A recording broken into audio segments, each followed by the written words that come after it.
I'm Annie M. Martin from Veteran Ready. I'm here today with Joe Amato, District Director for the U.S. Small Business Administration here in Nevada.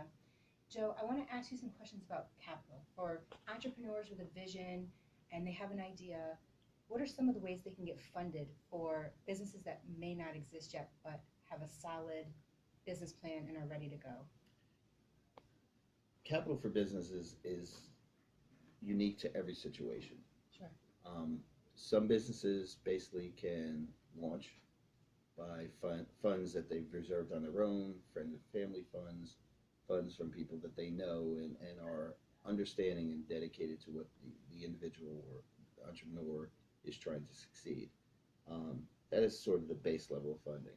Once you get into institutional funding, you were talking banks, non-bank lenders, other non-traditional sources, then you have to be an individual or a group of individuals that are prepared in a way that you talked about business plan. You have to have a business plan. You have to have a good understanding of how you're going to make money, the assumptions behind making money, because every bank decision is based on several items from a business perspective.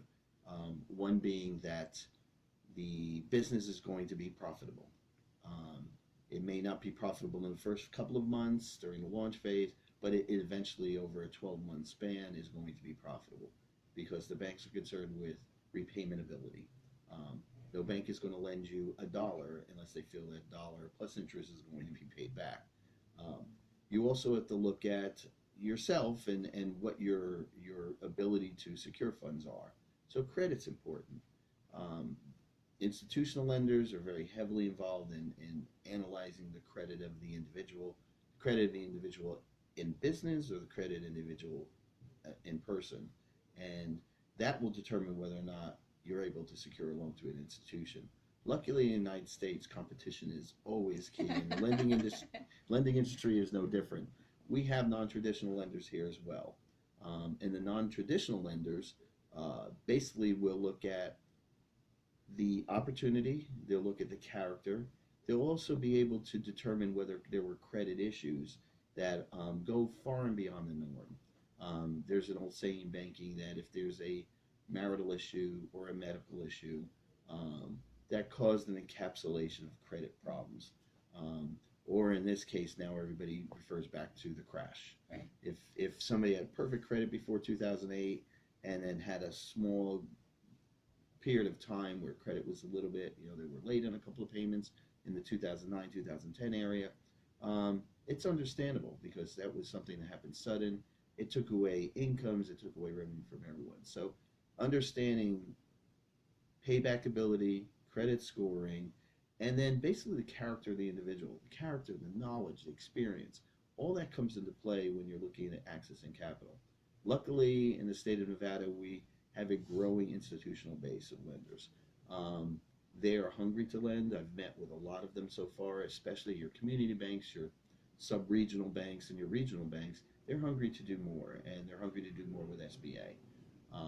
With our programs that I had mentioned before, the 7A program, the Loan Guarantee program, and the 504 program, the Fixed Asset program, we are here to help get access to capital, allow people to maybe get capital, for funding their business, their project, in a way they may not have been able to get it normally.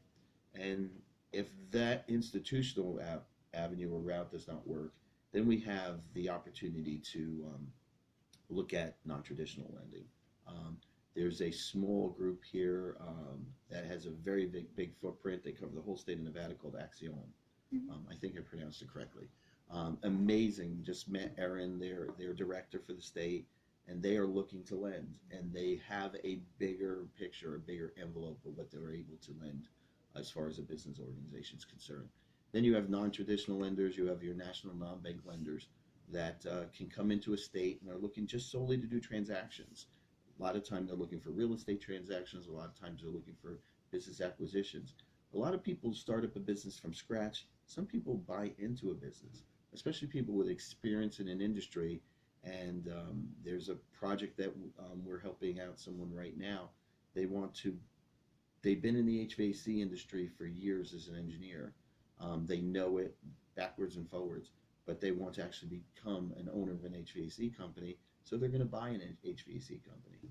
So we can step into it with either a traditional, institutional, or a non-traditional lender to basically provide them the funding in order to get in order to purchase that business. The last thing I think when you're talking about access to capital is also having a realization of what it means to have an investment in your project.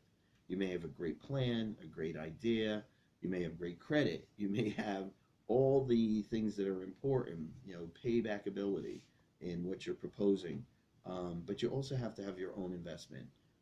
Normally, a bank will look at for every dollar that you can put up in your own capital injection toward a project, they'll lend you up to $5. Wow. It's a very important equation. So $1 million, basically, if you can come in with 200,000, they'll come in with 800,000. Sometimes if you come in with 100,000, they'll come in with 900,000 to balance up. It really depends on the integrity of the project, what type of industry you're in. The SBA wants the banks to lend money. They want them to lend wisely, and they want them to lend in accordance to the regulations that the bank normally has. In most situations with access to capital, the banks are making the decision. They are normally a preferred lender, which means when they make a decision on their documentation with their paperwork, they then the deal is approved. They then only refer paperwork back to the SBA. So there's no second approval from the SBA. That situation had changed a long time ago, especially with preferred lenders. So go to your bank. If your bank says, well, the SBA said, most of the time it's the bank saying it. Sure. And we really want people to understand that the banks are empowered by the SBA to lend. If they're not lending, then there are other banks that will. The great thing about the United States of America, we have such a competitive environment, even down to lending, to the smallest entrepreneur to the largest corporation. And banks are going to competitively work for your business. Our job is to let you know, if you don't, which banks are actually lending for your type of industry, for your type of business, and where you are as far as an entrepreneur or an existing business or a growing business. So it's every day our task is to provide information that helps the lending community, but also provide information that a consumer, that an entrepreneur, that a business owner can make decisions as far as where to access their capital. Hopefully that was helpful. Folks, if you have more questions about capital, visit the SBA's website, sba.gov/NV. There's a lot of great information on that website, and it'll go into deeper detail than what we are doing here in the video. Stay tuned. We have more questions to ask and more topics to cover.